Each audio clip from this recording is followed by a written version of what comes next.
Hey guys, welcome back to another episode of Hope for Samson. Today we're going to talk you through how to buy a house during a pandemic.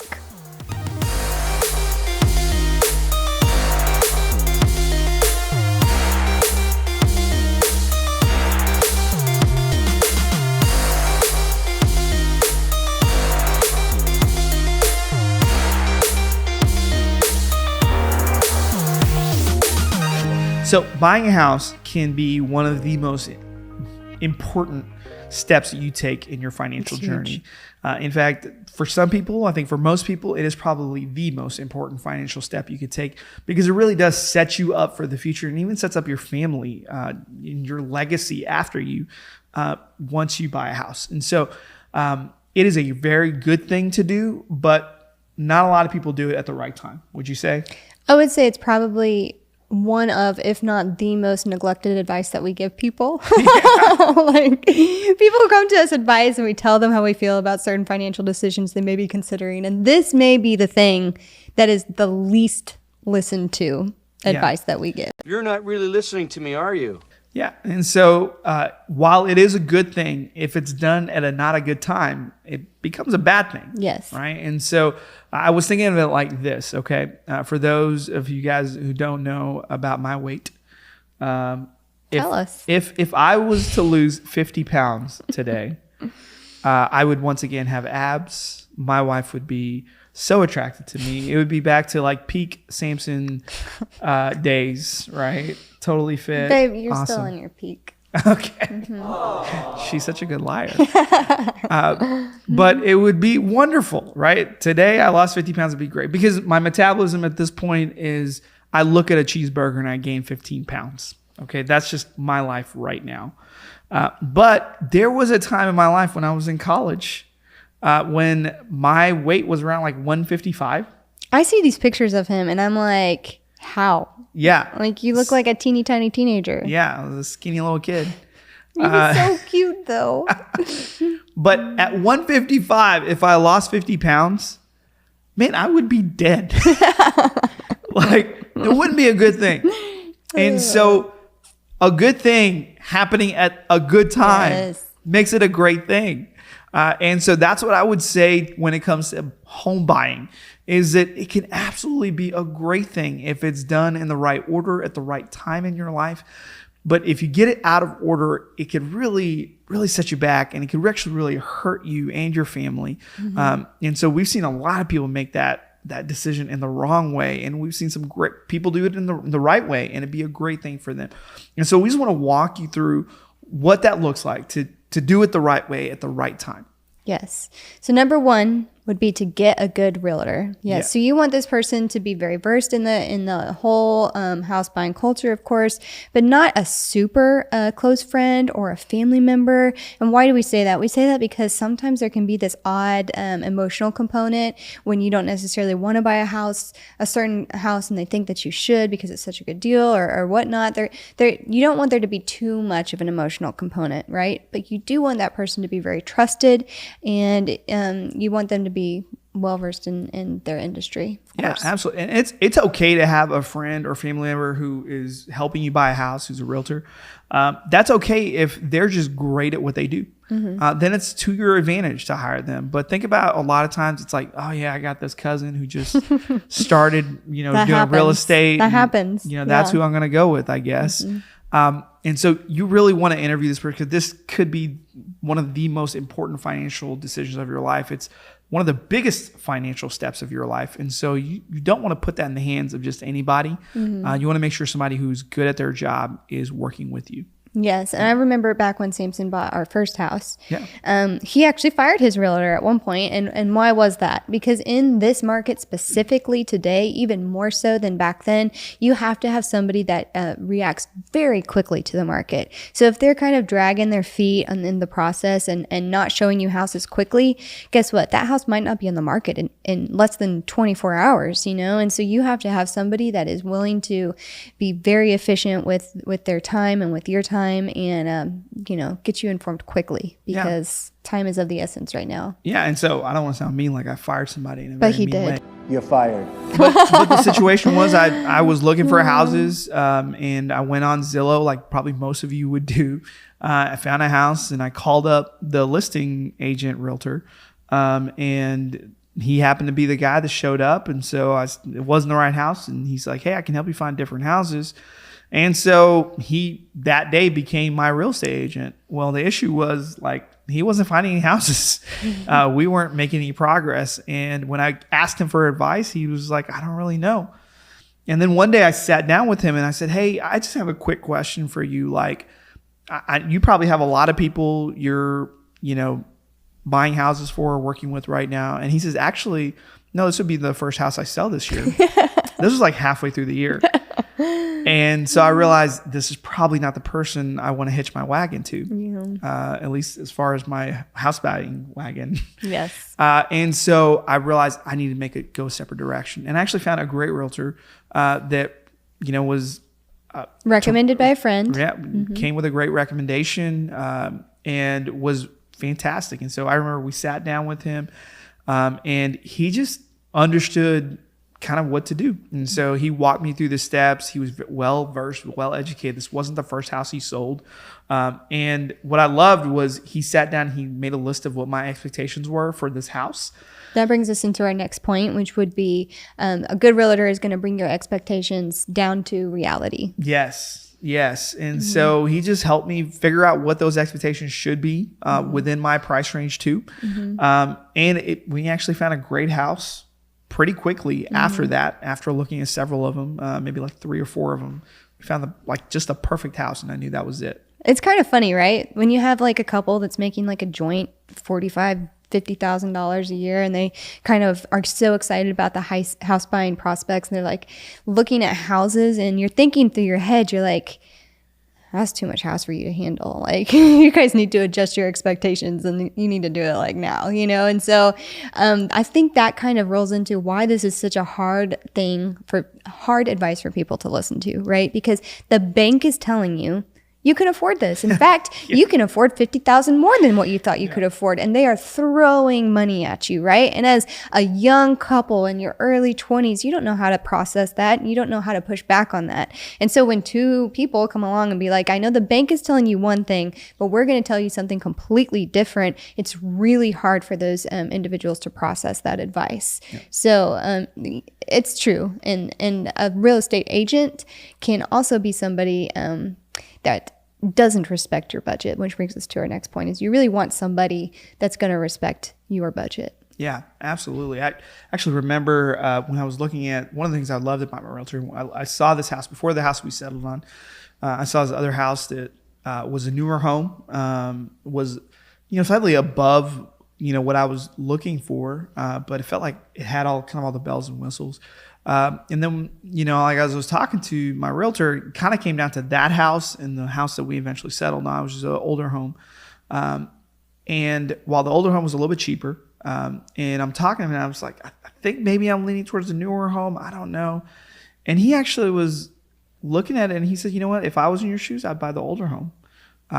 Even though it's a little bit, it's a little bit less, he would make less money. But he realized looking at where I was at financially and kind of what I was doing, it probably made more sense. And I actually had a lot of respect for him, the fact that he would say that, because it was not someone that was looking at where his balance would be, but looking at what would benefit his customer, which is me. Yeah. Integrity. Yeah.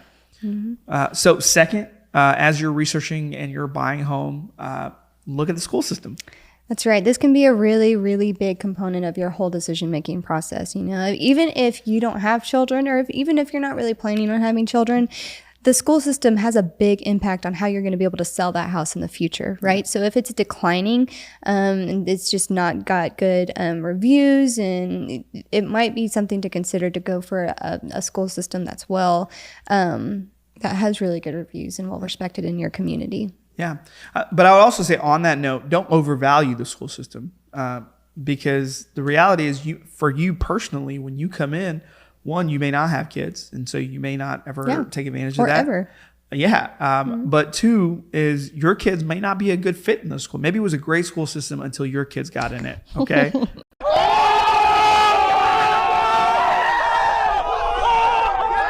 but you don't know that just yet. And so, but maybe like you're dealing with bullying, whatever it is, you make a decision to go public, like private school or go, homeschool, whatever that looks like. But so don't overvalue it to where that becomes the sole reason. Right. Have an appropriate understanding, because I think if this house is a business decision, if you're detaching emotions from it, which we highly advise on everything, then you know where it lies. And so the first home we bought, we never had we had kids in it, but we never had school age kids in it. But it wasn't a good school system, a good school district, and it actually helped us. We actually turned it into a rental house. That helped us a ton. Yeah, it was a good selling point. Yeah. And so also, if you feel like, everybody has different kids that need different things, right? And so if your children, you already know my kids are going to need private school. That's just something that we need to an opportunity we need to give them. Then you need to do research about the private school that they would attend and adjust your price budget based on what your monthly cost would be for school.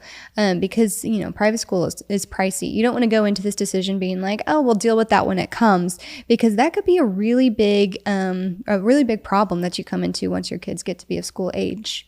Yeah. So number 3, do your research. Research.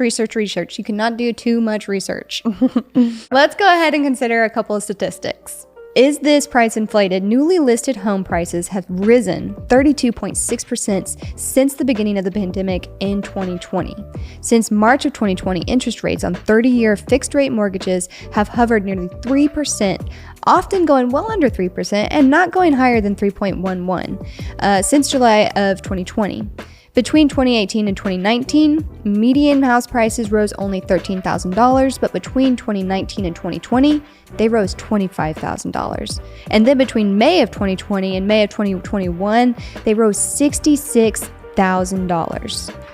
According to a 2021 study by Bankrate, 66% of millennials have at least some regrets about buying their home. Yeah.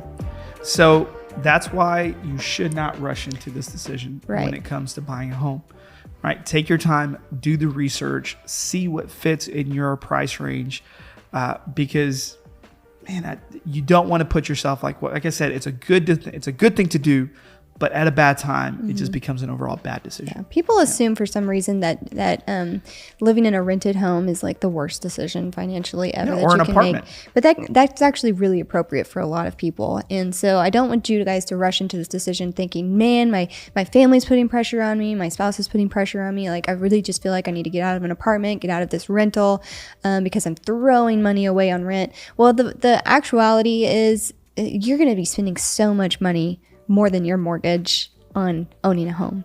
It is a lot of responsibility. Things break all the time. We have a brand new home that has been built 2 months ago, and there's already things that have been scratched up, beat up, because that's the nature of a home, right? It does decline. I don't know how else to put it, especially if you have a 1-year-old and a 3-year-old. Like, mainly the 3-year-old. Things just decline in appreciation that you own. Yeah. Number 4.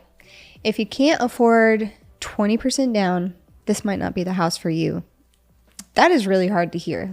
It is. Yes. The one thing I would say, just as a flex on that, maybe I'm not using the term flex, right? Because I think younger people use it differently. I don't know. A flexible position on that is that, a lot of times if this is your first time ever, your first time home buyer, it's okay to go down to 10%. So you can still do a traditional mortgage rather than doing an FHA, because the reality is what you want to avoid in this is a PMI. PMI. That is a 4-letter word in this whole process. If there ever was one, PMI. Even though it's just 3 letters. Even though it's just 3 letters, like, you get what I'm trying to say. You do not want PMI. What is PMI? Private mortgage insurance. Yes. Yeah. And that is not your mortgage insurance. That's actually insurance on your mortgage that you're paying for the mortgage company. You do not benefit whatsoever from paying this fee. It's totally separate. None of it goes to your balance towards your loan. It only goes towards the lender because you're borrowing money from them. It's basically a built-in fee, but it's monthly and it's based on the percentage of the loan that you took out. That's right. And so literally is just money that you're throwing away. Yes. And so that's where you want to keep that number to 20%, because when you're at 20%, you don't pay PMI. If you get a house at 10%, once you kind of build up 20% equity, you may be able to call and get that PMI removed. But that's may not always be the case. It kind of really depends on your mortgage. But that's where it comes into play to put 20% down or have 20% equity in your house. So typically, Samson, how much PMI does somebody spend when they have a mortgage and they have put down less than 20%? I have no idea. Well, it's written right there. So PMI ranges from 0.22 to 0.25% of the amount that you borrow from the lender, right? So you're talking a potential hundreds of dollars every month that does not go towards your balance. It does not go towards your insurance. It simply is a built-in fee that goes straight to your lender. And when you think about a couple $100s a month, how much more beneficial it would be not to have that and to be able to throw that money additional towards your mortgage every month. I mean, it's huge. And that's why we recommend strongly waiting until you have at least 10%, but at best 20% down. It's just the best way to go. You're saving yourself so much money in the long run. Yeah, absolutely. And if you're like, hey, how do I figure all this stuff out? Usually you can Google like a mortgage calculator to help you kind of walk through what those numbers might be, especially if you kind of know where your credit score might be and like what your interest rate might be. The better your credit score, the better interest rate you're going to get. And so it usually helps you kind of predict where you would land and where those numbers would land. And so like Zillow, if you have the Zillow app and you're looking for a house, you can usually find a mortgage calculator right in there, and it'll show you what PMI exactly might be in that interest rate. PMI can also be dictated by your credit score. So you want to be responsible with your credit score, because those numbers, how much they charge you essentially for taking this loan out monthly, is going to be based on your credit score. Yeah. It's one of the factors that they consider. That brings us to number 5, which is your house payment. That's right. This is last video when we talked about buying cars, not to base it on the payment. Now the house, actually, the payment, the monthly payment is something you definitely want to consider, because you're not paying cash unless you are paying cash for your house, which is fantastic. Why are you watching this video? Go buy more houses. But here's the reality. You need to keep your mortgage expenses, your housing expenses under 25%. Yes. Right? And so as you're doing your budget, you need to say, hey, I need to keep everything. Basically, a quarter of my income needs to be towards housing. So the mortgage, and everything else kind of attached to that mortgage. Yeah. So you all have known those people, or at least I have, that have moved into a home that exceeded that 25% mark. They can't really afford furniture. They can't really afford to go out for dinner. They've got all this house. We call it being house poor, because they've got all this house, but they really have no more margin in their finances to do anything, to do any travel, to do things that they enjoy, to do house repairs even, because they have so much tied up in their mortgage. Yeah. And so as you're looking at it, be aware, like, what is that payment going to be and where is it going to land within your budget?